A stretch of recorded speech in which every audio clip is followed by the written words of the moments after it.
É preciso ir a um templo, igreja ou santuário para orar a Deus? Muitas pessoas frequentam um tipo de edifício religioso para orar a Deus. Outras fazem longas peregrinações a lugares assim.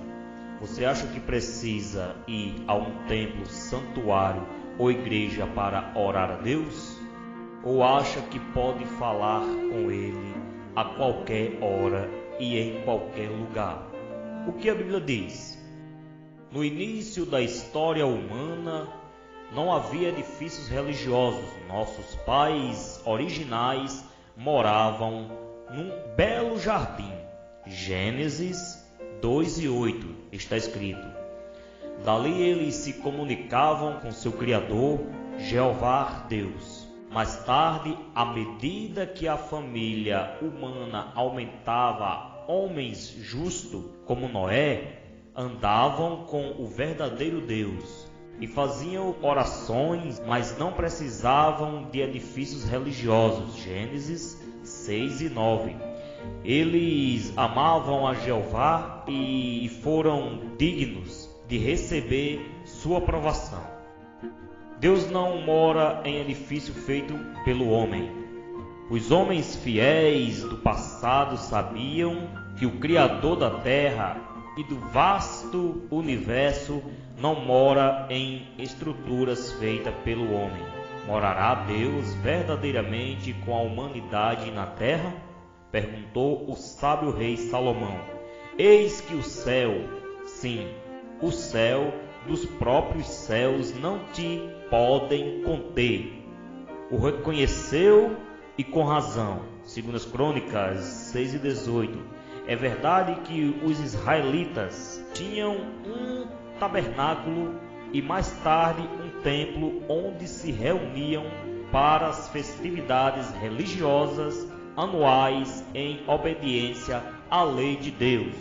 Êxodo 23:14 ao 17.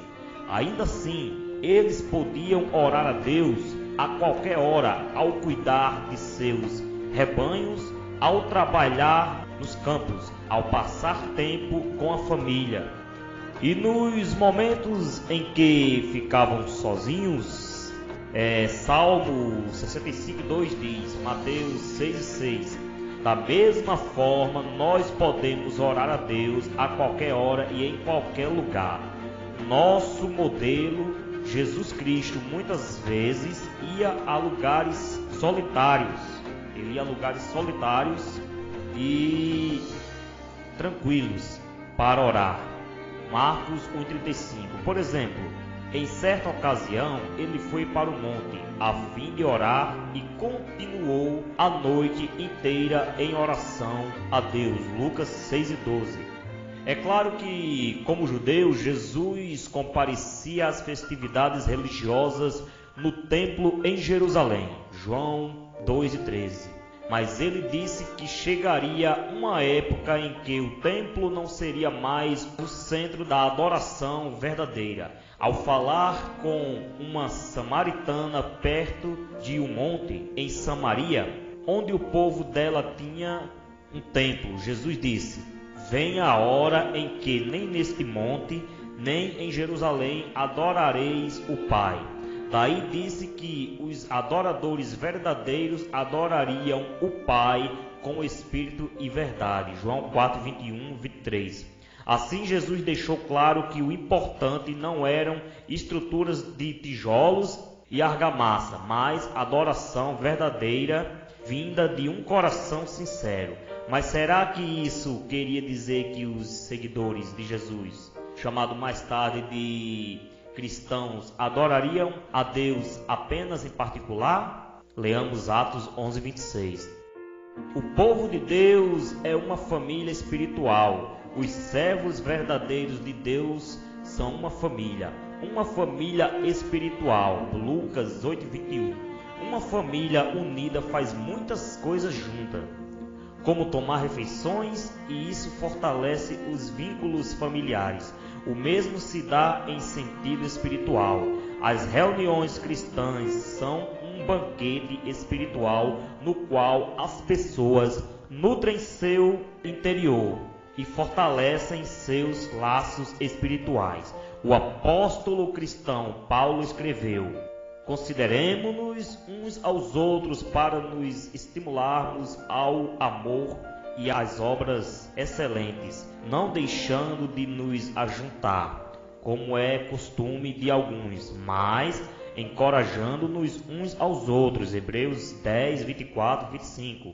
Por isso, os adoradores verdadeiros reconhecem o papel importante desempenhado pela congregação, pois ela possibilita que cada membro desenvolva qualidades espirituais que não poderiam ser plenamente desenvolvidas se tivesse sozinho. Essas qualidades incluem amor, perdão, bondade, brandura e paz, segundo Coríntios 2:7, Gálatas 5:19 e 23, onde os primeiros cristãos se reuniam para adorar a Deus e se encorajar, geralmente em casas particulares. Romanos 16:5 diz, Colossenses 4:15 também.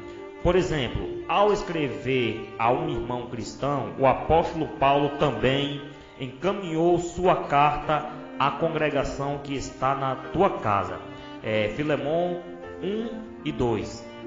Hoje, de modo similar, o povo de Deus não precisa de edifícios cheios de ornamentos, mas de locais confortáveis que acomodem todas as pessoas presentes. As testemunhas de Jeová têm locais assim, chamados de salões do reino. É bem provável que exista um em sua região. Esses locais são práticos e modestos, e as reuniões realizadas neles são simples. Elas incluem cânticos de louvor, orações e palestras bíblicas.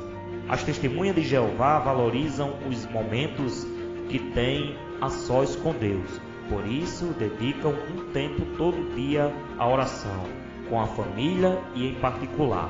Chegai-vos a Deus e Ele se chegará a vós, diz a Bíblia lá em Tiago, capítulo 4 e versículo de número 8.